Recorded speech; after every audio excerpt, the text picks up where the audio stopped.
Yo, what is up everybody, ladies and gentlemen? It is Gannon back here with another video. Today I don't have enough time to write out like a nice scripted video like I usually want to do. I have work soon and it is totally because, I don't know if you could tell, but bam, sheesh, Gannon got some sun. Oh my god, Gannon went out and he got some sun. I actually went outside and like rode a jet ski, went on a lake, soaked up some sun, and like the other day I spent some time at the pool and I even got a little bit drunk, which you probably don't know because you don't know me as a person. I don't drink like ever, but yeah, I'll put the guns away before they end up like hurting somebody. Lately, I've been really passionate about making videos. I got like a whole list of video ideas that I want to do and put together, but I don't have any time to do that right now because I've been chilling out in the sun and I've been procrastinating. So that gives me a perfect opportunity to talk about Toei and why they are like ruining the One Piece anime, but not really. They're doing an excellent job. Toei is just being weirdly annoying recently. They are doing this strange trend of spoiling the anime audience with not only the openings,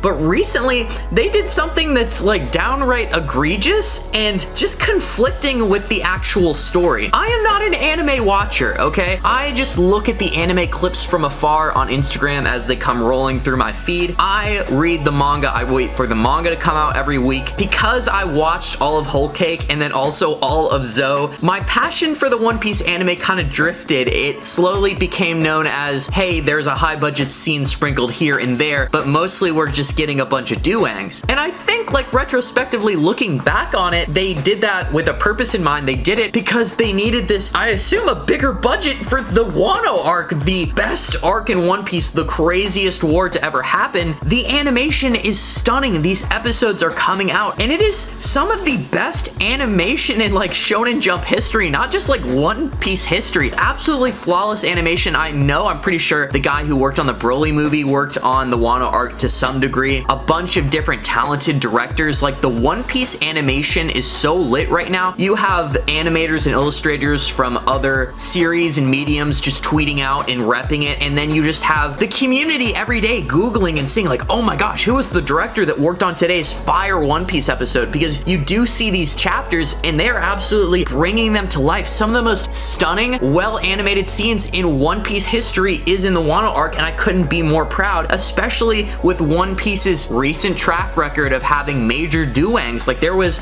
a good couple years there where we just had bad animation quality and standards. One Piece is so big and I assume it makes them just so much money. I really hope they go back one day and remaster the Zo and Whole Cake arcs, because there are just too many instances where I'm looking at those arcs and the animation is just downright below standard. Do you know what I mean? Like JoJo level Duwang. So Toei has been doing a great job recently. The One Piece anime looks flawless. It looks great. It's getting me more passionate about One Piece looking at these clips. I don't watch the One Piece anime anymore like week by week. I don't really watch that much anime right now currently because I'm painting a bunch of Warhammer and I can't read the subtitles. So right now I'm kind of rewatching a little bit of Star Trek and trying out some new series. But I'm so excited to sit down with Dylan. We talk about at work about how when the Wano arc is done and finished and most of it is animated, we're just gonna sit down and binge it all and see all the differences and all the stuff that they chose to add between the manga and the anime. I started reading the One Piece manga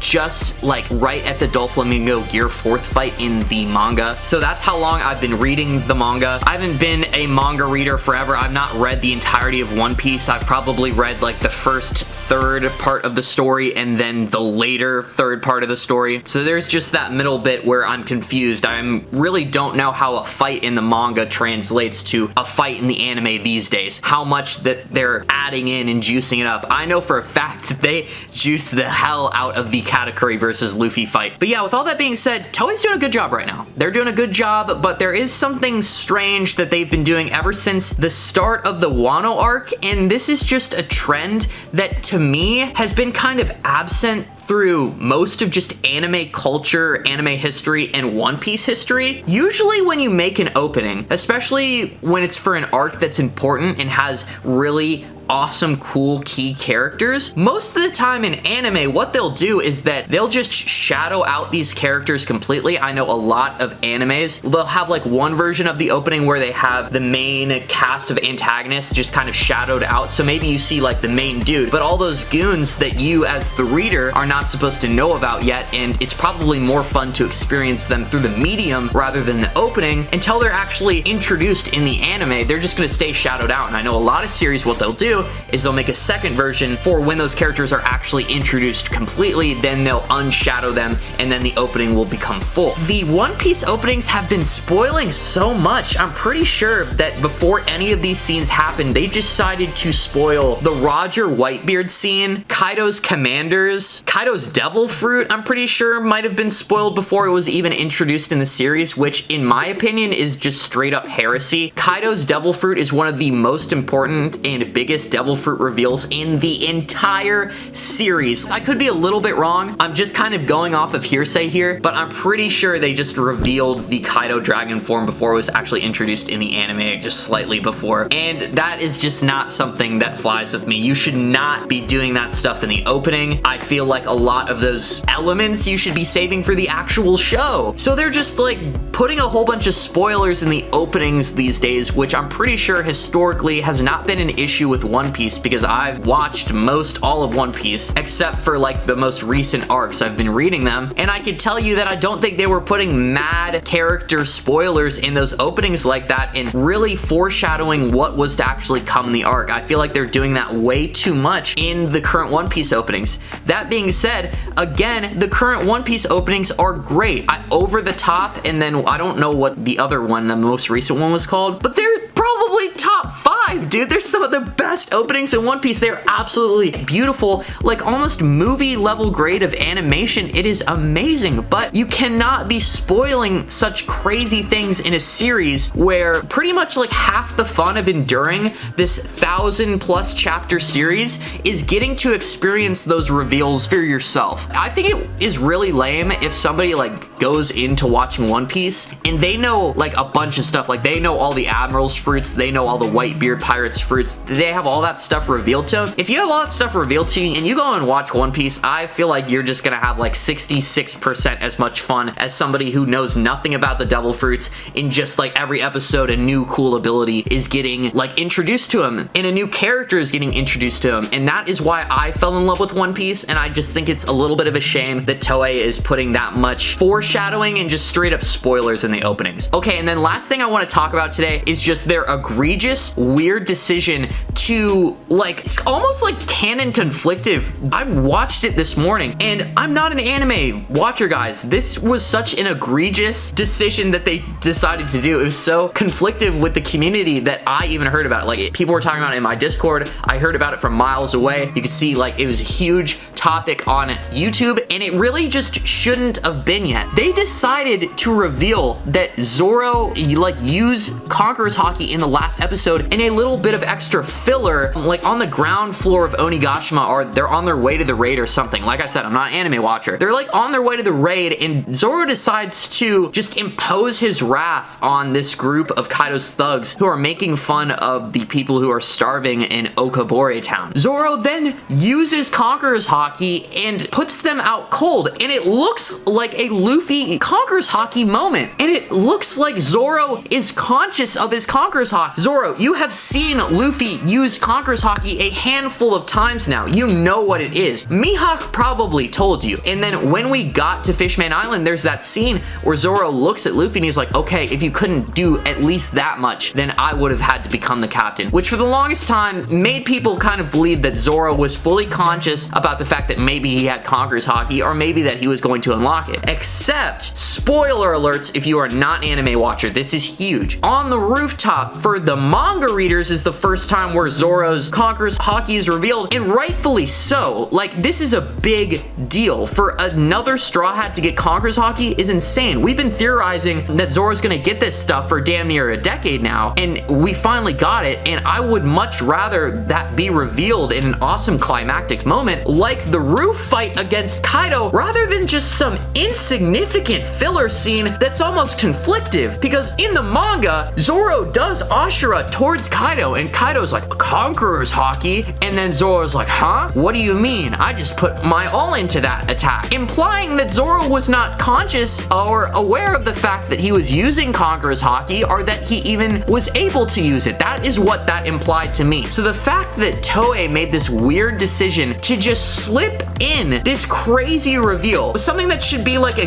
Gear 4th level reveal in the series, this fact that Zoro has Conquerors Haki, because like Zoro doesn't have a devil fruit that can evolve and transform. This is an evolution for Zoro. The fact that he's getting Conquerors Haki makes him the Rayleigh parallel. Finally, this is a big deal, and you decide to reveal that during this insignificant ass scene with these grunts? It is just distasteful, and also for the reasons I've already stated, like it's just kind of conflictive and doesn't really go along with what's actually put in the panels. Zoro drops these dudes like he knows what he's doing, and he looks at them on the floor and doesn't bat an eye, like he's not surprised that he just used Conquerors Haki, like he's Luffy at Fishman Island. It's weird. I wonder how they're going to treat Zoro's Conquerors Haki usage on the roof now. Is he going to be surprised that he's using it? Like, how are they going to deal with this? Because I am a big fan of the anime, and even the like extra content that they add in all the time. Like, I'm more or less happy with it, and I consider it almost canon. I'm pretty sure we should all consider like the extra stuff they add in the anime besides, you know, explicit filler. I feel like for the most part,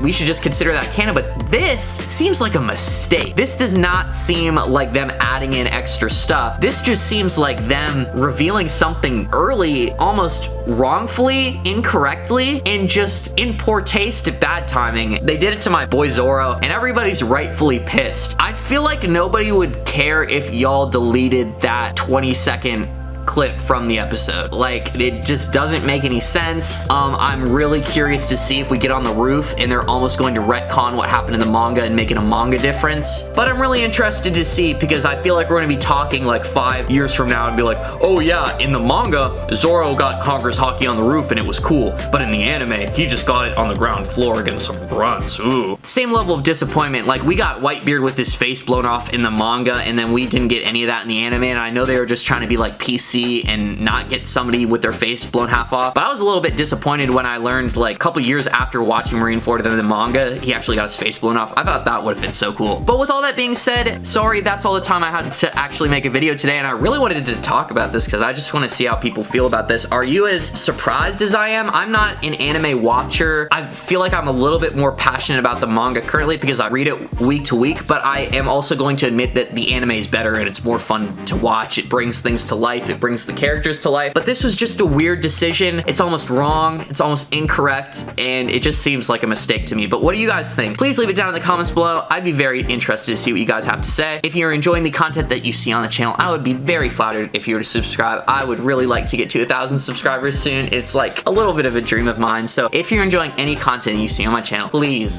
hit that subscribe button. Slap a like on the video if you enjoyed it. And with all that being said, I'm gonna have to see you guys in the next one. Watch out for those spoilers. Dodge those hoes. Dodge those hoes.